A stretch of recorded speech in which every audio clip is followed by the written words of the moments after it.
ராகுல் ஒரு பையன், சின்ன பையன் பேசுனதை நான் கேட்டேன். அந்த குழந்தையோட பேச்சு மனசு ஏதோ செஞ்சிருச்சு. உங்களை மாதிரி விவசாயிகளோட காலடி மண்ணை தொட்டு கும்பிட்டுதான்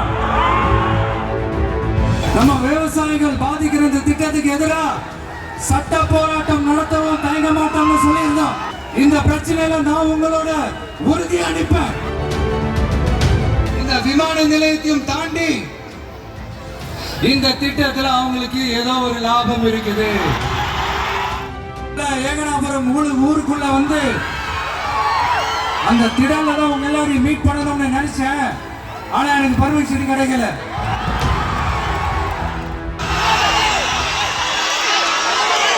$910 நாட்களுக்கு மேல உங்க மண்ணுக்காக போராடிட்டு இருக்கீங்க.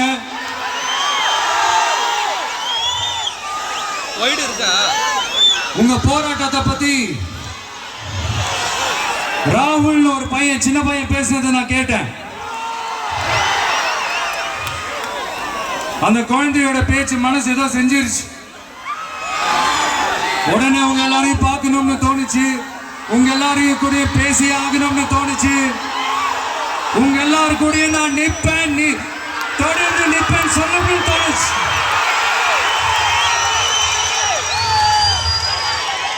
ஒவ்வொரு வீட்டுக்கும் ரொம்ப முக்கியமானவங்க அந்த வீட்டில் இருக்கிற பெரியவங்க தான். அதே மாதிரிதான் நம்ம நாட்டுக்கு ரொம்ப முக்கியமானவங்க உங்களை மாதிரி விவசாயிங்க தான். அதனால உங்களை மாதிரி விவசாயிகளோட காலடி மண்ணை தொட்டு கும்பிட்டுதான் என்னோட பயணத்தை தொடங்கணும்னு ஒரு முடிவோட தான் இருந்தேன். அதுக்கு சரியான இடம் இதுதான் எனக்கு தோணுச்சு.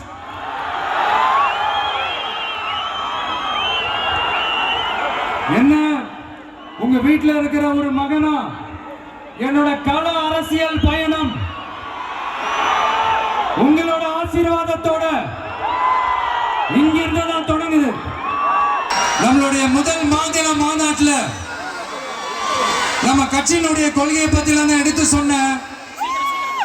அதுல ஒண்ணுதான் இயற்கை வள பாதுகாப்பு. சூழலியல் மற்றும் காலநிலை நெருக்கடியை எதிர்கொள்ளக்கூடிய இயற்கைக்கு ஊறு விளைவிக்காத பகுதிசார் மாநில வளர்ச்சி பரவலாக்கம். இதான் நாம் அறிவிச்ச அந்த கொள்கை.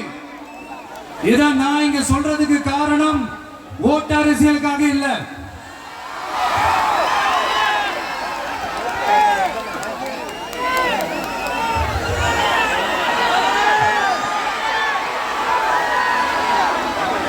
இன்னொரு தீர்மானம் அதே மாநில மாநாட்டில் நான் சொன்னேன்.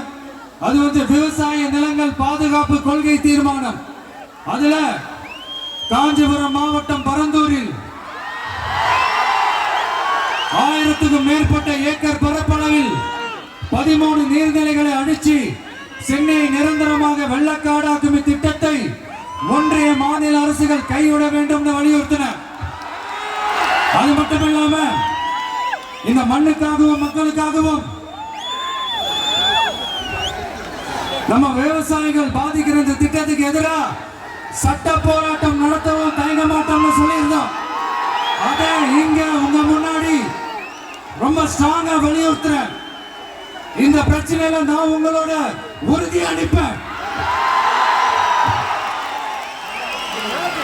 இன்னொரு முக்கியமான விஷயம், நம்மள ஆண்டுகிட்டு இருக்கிற ஒன்றிய அரசுக்கும் மாநில அரசுக்கும் நான் சொல்லணும்னு நினைக்கிறேன்.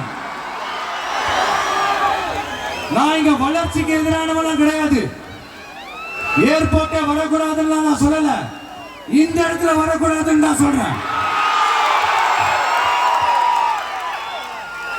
இதை நான் சொல்லலன்னு வைங்களேன், இவன் வளர்ச்சிக்கு எதிரானவன் அப்படி இப்படின்னு சொல்லி ஒரு கதையை கட்டி ஆரம்பிச்சிருவாங்க. நமக்கு அதை பத்தி எல்லாம் கவலை இல்லைன்னு வைங்க. எல்லாத்துக்கும் மேல இன்னைக்கு இந்த பூமியில வாழ்ற எல்லா உயிரினங்களோட இருப்பையும் புவி வெப்பமயமாதல் பயமுறுத்திட்டு இருக்கு. அதனுடைய ரிசல்ட் தான் ஒவ்வொரு வருஷமும் இந்த மழை காலத்துல வெள்ளத்துல சென்னை சிட்டி எப்படி தத்தளிச்சுக்கிட்டு இருக்கிறது நம்ம பாக்குறோம். இப்ப ரீசன்ட் டைம்ல எடுத்த ஒரு அறிவியல் ஆய்வுல இப்படி ஒவ்வொரு வருஷம் சென்னையில வர ஃப்ளட்டுக்கு காரணமே இங்க இந்த சுற்று வட்டார பகுதியில் இருக்கிற சதுப்பு நிலங்களை நீர்நிலைகளை அழிச்சதுதான் சொல்லுது. இப்படி ஒரு சூழல் இருக்கும் போது 90% ஆஃப் விவசாய நிலங்கள் 90% ஆஃப் நீர்நிலைகளை அழிச்சு இங்க இந்த பரந்தூர் விமான நிலையத்தை கொண்டு வரணும்னு எடுக்கிற அந்த முடிவை எந்த அரசா இருந்தாலும் அது மக்கள் விரோத அரசா தான் இருக்க முடியும்.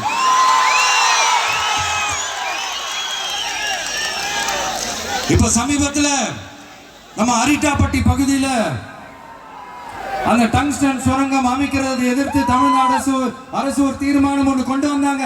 அதை நான் மனப்பூர்வமாக வரவேற்கிறேன். ஆனா அதே நிலைப்பாட்டை தானே இங்க நம்ம பரந்தூர் பிரச்சனையில எடுக்கணும்.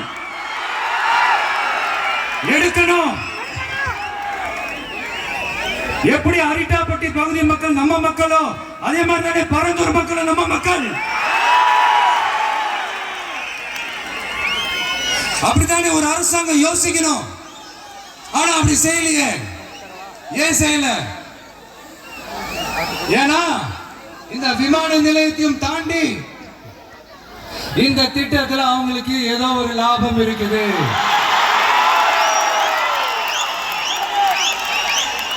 அத நம்ம மக்கள் தெளிவா புரிஞ்சு வச்சிருக்கிறாங்க. நம்மளுடைய ஆட்சியாளர்களுக்கு ஒரு சில கேள்விகள்.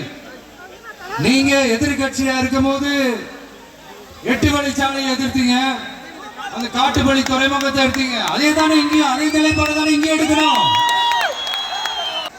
எதிர்கட்சியா இருக்கும் போது விவசாயிகளுக்கு ஆதரவு, ஆளுங்கட்சியா இருக்கும் போது விவசாயிகளுக்கு எதிர்ப்பா? எனக்கு புரியலையே.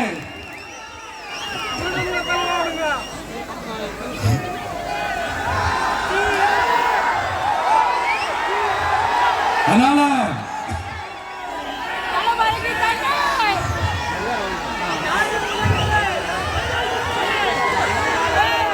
இனிமேலும் சொல்றேன், உங்க நாடகத்தெல்லாம் பார்த்துக்கிட்டு மக்கள் சும்மா இருக்க மாட்டாங்க. நீங்க உங்களோட வசதிக்காக அவங்களோட நிக்கிறதும் அவங்களோட நிக்காம இருக்கிறதும், நாடகம் ஆடுறதும் நாடகம் ஆடாம இருக்கிறதும், அது சரி. நம்புற மாதிரியே நாடகம் ஆடுறதுல தான் நீங்க கில்லாடிங்களாச்சு. அதையும் மீறி நம்ம விவசாயிங்க உங்க போராட்டத்துக்கு எதிராக போராடினாங்கன்னா பிரச்சனை தான். அதனால இனிமேல் உங்க நாடகத்தை பார்த்துக்கிட்டு மக்கள் சும்மா இருக்க மாட்டாங்க. உங்களோட இந்த விமான நிலையத்துக்காக நீங்க ஆய்வு செஞ்ச இடத்தை மறு ஆய்வு செய்யணும்னு ஒன்றிய அரசுக்கும் மாநில அரசுக்கும் நான் கேட்டுக்கிறேன். விவசாய நிலங்கள் இல்லாத இந்த பாதிப்புகள் குறைவா இருக்கிற இடங்களா பார்த்து உங்களுடைய விமான நிலையத்தை கொண்டு வாங்க. வளர்ச்சி தான் மக்களின் முன்னேற்றம். ஆனா அந்த வளர்ச்சின்ற பேர்ல நடக்கிற அழிவு மக்களை ரொம்பவே பாதிக்கும்.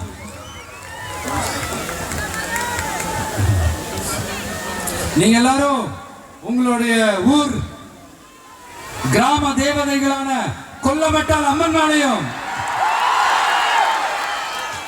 எல்லை அம்மன் மேலையும் ரொம்பவே நம்பிக்கை வச்சிருக்கீங்கன்றது எனக்கு தெரிஞ்சது. அந்த நம்பிக்கை இழந்துடாதீங்க. உங்களுக்காகவும் உங்க ஊருக்காகவும் இனி உங்க வீட்டு பிள்ளையான நாடும் தமிழக வெற்றி கழகத்தோட தோழர்களும் சட்டத்துக்கு முற்பட்டு எல்லா வழிகளிலும் உங்களோட உறுதி அளிப்பேன்.